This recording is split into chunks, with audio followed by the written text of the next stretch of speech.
Olá, esse é o canal da Igreja Batista do Bairro Novo e estamos aqui com mais um vídeo para nossa reflexão. Se você é novo por aqui, seja bem-vindo e te pedimos para que você deixe seu like, seu gostei, se inscreva em nosso canal e ative o sininho para receber as nossas notificações. Então vamos para a nossa palavra de hoje, domingo, 14 de março de 2021, que tem como tema Onde estão os seus alicerces? Quando saímos passear pela cidade, vemos aqueles prédios altíssimos, ou quando estamos passeando próximo de nossa casa e vemos algumas casas bonitas, a primeira coisa que pensamos é justamente sobre a beleza dessas construções, como aquela casa foi pintada, ou sobre a beleza arquitetônica de determinados prédios, que são grandes construções. Mas poucas vezes paramos para pensar sobre a profundidade dos alicerces nas quais essas construções foram edificadas. Poucas vezes paramos para pensar na quantidade de tempo e de trabalho e de estratégia que foram investidos nos alicerces dessas construções para que hoje essas construções fossem construções imponentes e construções bonitas. Assim também, quando vemos as árvores, a primeira coisa que observamos é como essa árvore possui folhas verdes, como essa árvore está dando frutos ou está dando flores, mas poucas vezes paramos para pensar sobre a profundidade das raízes dessa árvore. Poucas vezes paramos para pensar sobre o esforço com que essas raízes, onde nós não estamos vendo, estão fazendo para encontrar nutrientes para então preservar a qualidade dos frutos e das folhas dessas árvores. E é sobre isso que nós queremos falar e meditar juntos nesse vídeo. Portanto, quando vemos essas árvores ou essas construções, precisamos aprender a pensar sobre os alicerces e sobre as raízes, e a pensar também sobre o trabalho e a paciência com que precisamos aplicar em nossa vida. A verdade é que hoje nós vivemos numa era de ilusão com as redes sociais. Muitas coisas são postadas, muitas coisas são evidenciadas. Na era da ostentação, todas as coisas parecem ser fáceis e pessoas parecem que têm sucesso ou felicidade. E aí acaba muitas vezes surgindo a pergunta: por que é que eu não sou tão feliz ou tão próspero como tal pessoa, como determinada pessoa? Mas a verdade é que estamos numa era de ilusão, numa era onde aparências não estão mostrando o que de fato está no coração das pessoas. Uma era onde, infelizmente, aquilo que deveria ser uma ferramenta útil para ampliar os nossos laços de amizade acaba também trazendo esse aspecto de vilania, onde, por determinados momentos, algumas pessoas acabam se iludindo com a vida dos outros e comparando a sua própria vida e medindo a sua felicidade com uma felicidade aparente com a vida do outro e não com a felicidade que Jesus quer nos dar. A primeira lição que aprendemos aqui para nossa reflexão é que o amor é demonstrado pelas atitudes. Como é que nós podemos de fato conhecer alguém? Quando nós conhecemos alguém pela primeira vez ou pelos primeiros momentos que conhecemos alguém, certamente nós ouvimos o que essa pessoa tem a dizer e ouvimos com determinada admiração por conhecer uma pessoa nova. Mas a grande verdade a respeito das pessoas é que com o tempo nós vamos compreender e entender quem de fato elas são com base nas suas atitudes. Infelizmente, muitas pessoas acabam falando muitas coisas de si, mas acabam não praticando aquilo que elas mesmas falaram a respeito de si, a respeito do seu caráter, a respeito da sua moral, a respeito de quem elas são no próprio Deus. Então, como é que de fato nós conhecemos alguém? Através das atitudes. Como é que de fato nós podemos nos conhecer? Através daquilo que nós praticamos e não em cima daquilo que nós falamos. As nossas intenções são boas intenções, mas elas só serão de fato efetivadas e de fato praticadas e de fato se transformarão em uma atitude de bênção para a nossa vida e para a vida dos outros quando sair da nossa retórica para partir para a parte prática. E esse tem sido um dos grandes problemas e um dos grandes desafios do cristianismo atual. As pregações que pregam aquilo que nós, como cristãos, vamos receber, mas que esquecem de pregar aquilo que nós, como cristãos, precisamos oferecer. As pessoas, infelizmente, nesse século XXI, estão buscando as facilidades, mas não estão entendendo o compromisso. Um exemplo: uma pessoa chega a visitar uma igreja ou está interessada em ser membro de uma igreja e vai para uma igreja num bairro, uma igreja pequena, leva os seus filhos, mas aquela igreja não possui uma estrutura, ainda está se estruturando para começar uma salinha das crianças. e essa pessoa então observa aquilo e ela pensa, bem, eu não vou ficar nessa igreja, eu vou para outra igreja porque lá naquela igreja já possui uma estrutura melhor. Ou seja, essa pessoa está pensando naquilo que ela pode receber, mas não parou para pensar naquilo que ela pode oferecer. Naquilo que ela pode oferecer nessa igreja local que está se estruturando, que necessita de ajuda, onde o reino de Deus está necessitando de ajuda e de repente então essa pessoa sai dessa igreja que precisa de ajuda porque ela quer receber, mas não quer oferecer ajuda para os seus próprios filhos, para estruturar um ministério ou estruturar uma salinha para os seus próprios filhos. Uma pessoa chega em outra igreja e vê aquela igreja ainda uma igreja pequena, uma igreja simples, os louvores passando num vídeo, nos slides de vídeos do YouTube, e essa pessoa acaba criticando, poxa, mas aqui nessa igreja não possui nenhum músico. E ao invés dessa pessoa, então, oferecer, se dedicar para aprender um instrumento e ajudar aquele pastor, ajudar aquela igreja pequena, essa pessoa acaba pensando de forma contrária, porque ela quer receber. Eu vou para outra igreja, porque lá naquela igreja existe uma estrutura e eu posso receber. É o pensamento de receber, mas não de oferecer. Jesus, no capítulo 21 do Evangelho de João, questiona Pedro por 3 vezes sobre o seu amor, o amor de Pedro para com Jesus. Jesus pergunta, Pedro, tu me amas? Pedro responde, sim, eu te amo. Jesus pergunta mais uma vez, Pedro, tu me amas? Pedro responde, sim, eu te amo. E Jesus pergunta mais uma vez, pela 3ª vez, Pedro, tu me amas? Pedro, já de alguma forma chateado, responde, Senhor, tu sabes que eu te amo. E aí Jesus diz, então pastorei as minhas ovelhas. Jesus estava nos ensinando uma lição, e a lição é, o amor é demonstrado pelas atitudes. O amor é demonstrado pelo aquilo que nós fazemos, a nossa prática daquilo que nós dizemos.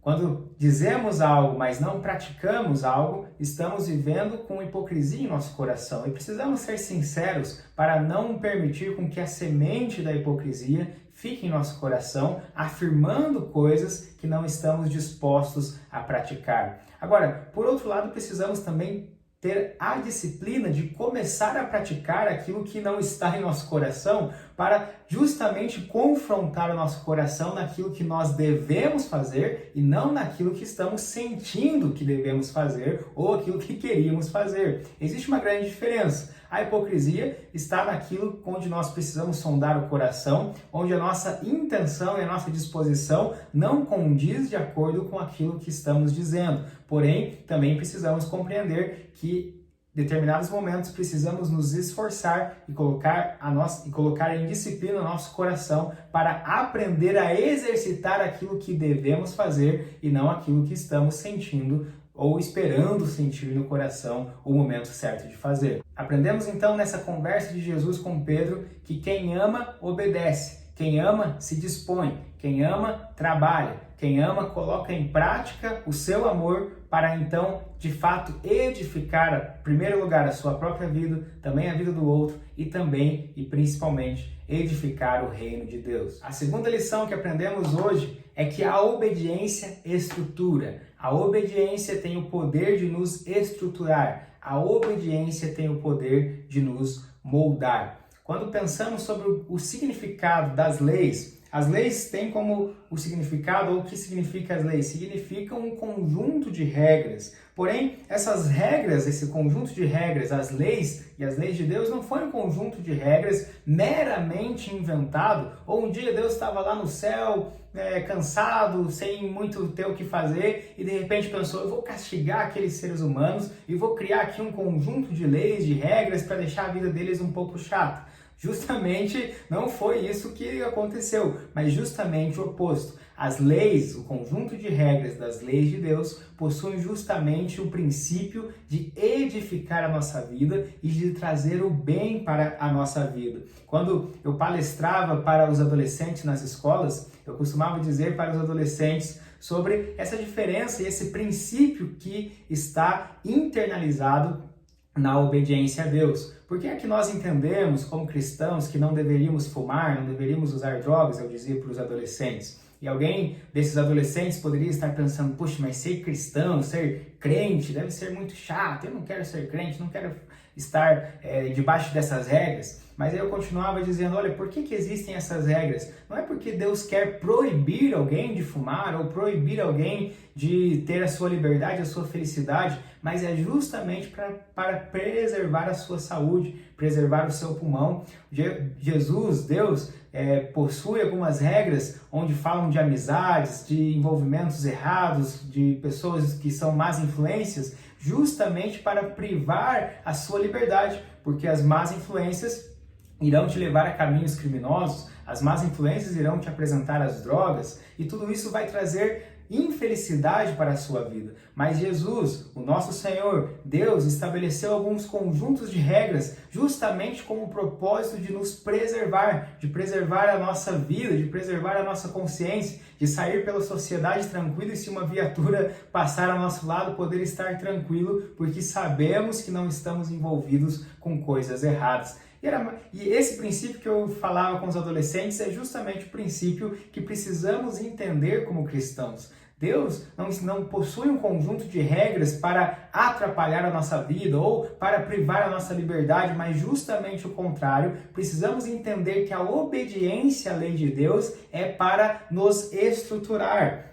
A obediência ao princípio de Deus a obediência para a vida, obedecer às leis de Deus, entender que a lei de Deus possui um princípio para a vida e quando praticamos isso em nosso coração, de fato estamos caminhando na liberdade e na liberdade da obediência. Então aqui estão alguns exemplos práticos de como a obediência a Deus traz uma estrutura para a nossa vida.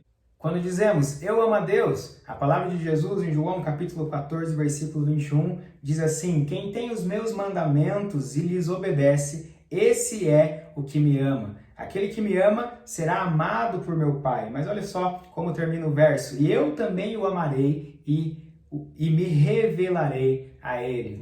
Se nós queremos conhecer mais de Deus, ter mais intimidade com o Senhor, conhecer o seu coração, receber da sua revelação, precisamos então obedecer a Deus. A estrutura que o Senhor tem para a nossa vida, um começo de uma construção, de uma linha, onde existe um começo, também existe um destino, existe um propósito, é justamente que a obediência nos estrutura para receber a revelação de Deus. Quem é que tem a revelação de Deus? Aquele que o obedece. Quem é que possui conhecimento prático e vivenciável de Deus? Aquele que o obedece. Esse então possui facilidade, como diz a Bíblia, de receber a revelação de Deus em seu coração. Quanto mais nós o obedecemos, mais o conhecemos, e quanto mais o conhecemos, mais o nosso coração tem prazer em o obedecer. Seguindo os nossos exemplos práticos, quando alguém diz, eu amo os meus pais, a Bíblia diz em Efésios capítulo 6, versículo 1 ao 3, assim, filhos, obedeçam aos seus pais no Senhor,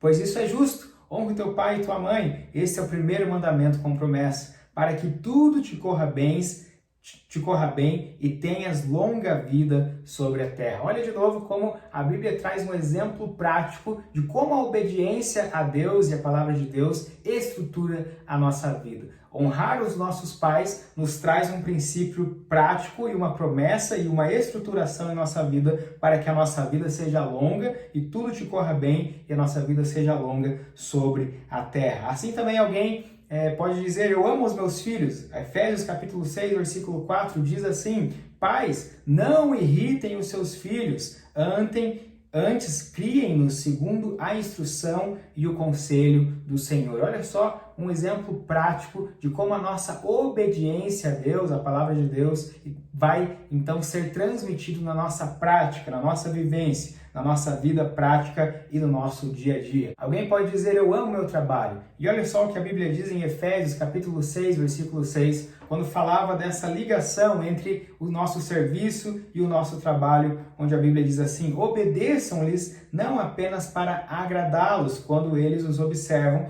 mas como escravos de Cristo, fazendo de coração a vontade de Deus. Se alguém ama então o seu trabalho, esse alguém trabalha de todo o coração. Esse alguém então faz como para o Senhor e não pensando nos homens, não apenas como quando os patrões estão observando, mas fazendo para Deus, honrando a Deus, de fato amando o seu trabalho e colocando em prática o seu amor, porque o amor é demonstrado na prática. Qual que é a consequência de trabalhar bem? É receber sempre os elogios do seu patrão, é porventura receber um aumento, é porventura receber uma promoção. São as consequências de trabalhar bem, e não que estamos pensando na promoção ou nas recompensas, mas em primeiro lugar estamos pensando no nosso amor, em primeiro lugar a Deus, e por amar a Deus então estamos amando o nosso trabalho, e consequentemente existem essas possibilidades de nós recebermos o reconhecimento, os aumentos e as promoções. Esses são alguns exemplos práticos de como a nossa obediência a Deus traz uma estrutura para a nossa vida.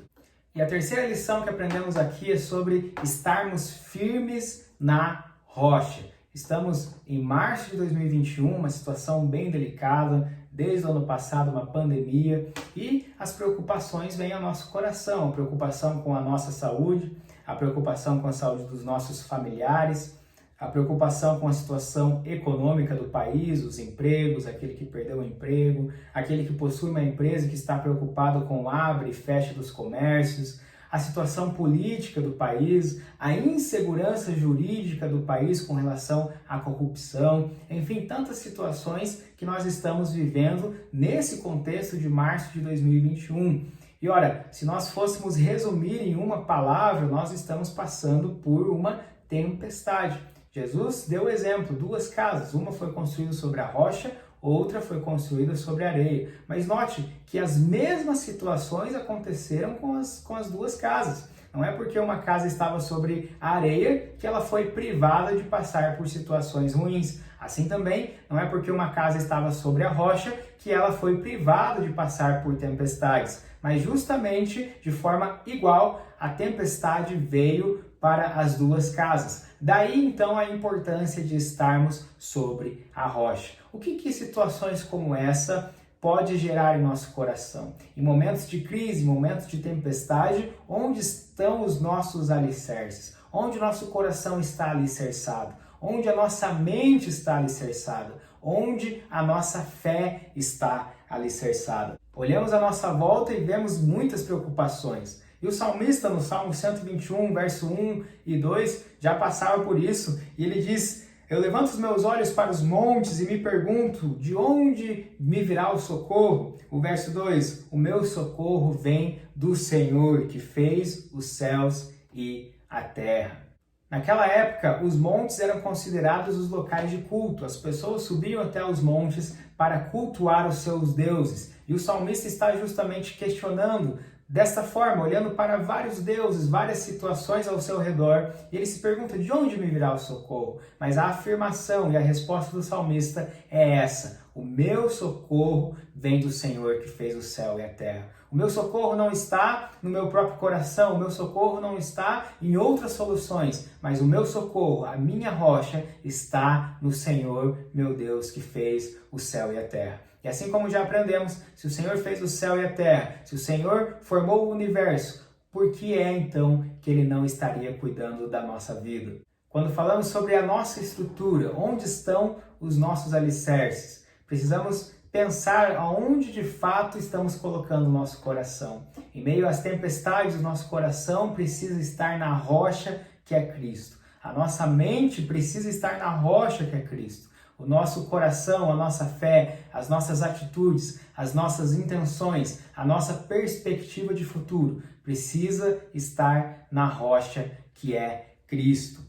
Quando falamos sobre estrutura, quando falamos sobre confiança em Deus, então estamos falando sobre uma estrutura e sobre uma mentalidade de superação. Salmos de número 20, versículo 7, o salmista diz assim: alguns confiam em carros, outros em cavalos, mas nós confiamos no nome do Senhor, o nosso Deus. A solução virá do Senhor.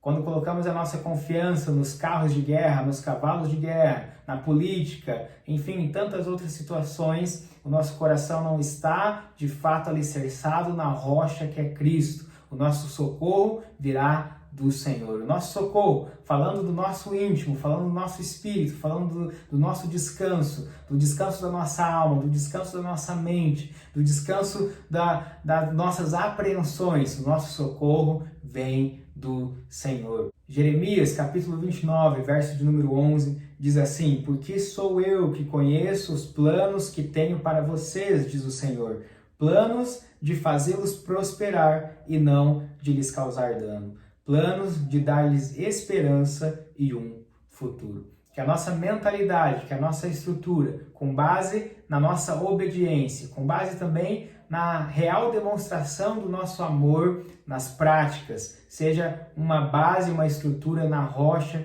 que é Jesus, na rocha que é o nosso Deus. A obediência traz a estrutura para a nossa vida. A obediência, de fato, vivida em amor e demonstrada na prática, traz uma estrutura para a nossa vida. E por trazer uma estrutura para a nossa vida, é que podemos estruturar a nossa mentalidade de superação, a nossa mentalidade de pensar no futuro, confiantes no Senhor, porque a nossa casa está alicerçada na rocha que é Cristo. Eu conheço os planos que tenho para vocês, diz o Senhor, planos de um futuro de prosperidade e não de lhes causar dano. Que seja assim em nosso coração, que a nossa mente esteja apegada e a nossa fé esteja apegada ao Senhor, a nossa rocha, o nosso consolo, o nosso abrigo, para que mesmo em momentos de tempestade, seja essa tempestade social e sanitária que estamos passando, ou seja a tempestade familiar, a tempestade pessoal dentro do nosso coração, mas seja qual tempestade for, a nossa vida, a nossa casa esteja alicerçada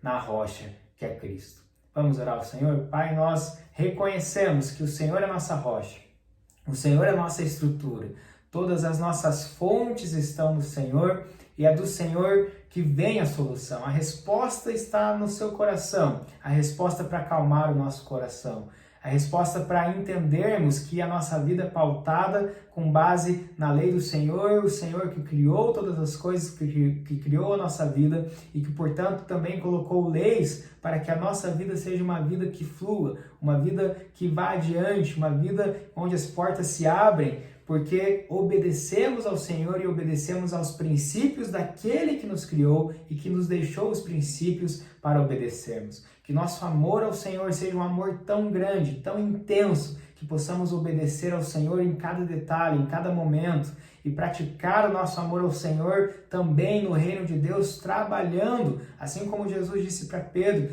trabalhando para edificar o teu reino. E que o nosso coração esteja alicerçado na rocha que é Cristo, para suportar as tempestades e olhar sempre para o futuro com base na fé no Deus a qual nós servimos. O nosso alicerce está no Senhor e nosso alicerce está profundamente e queremos cada dia mais que o nosso alicerce se aprofunde no Senhor, o nosso Deus, o nosso socorro, o nosso protetor. Seja assim, Senhor, em nome de Jesus. Amém.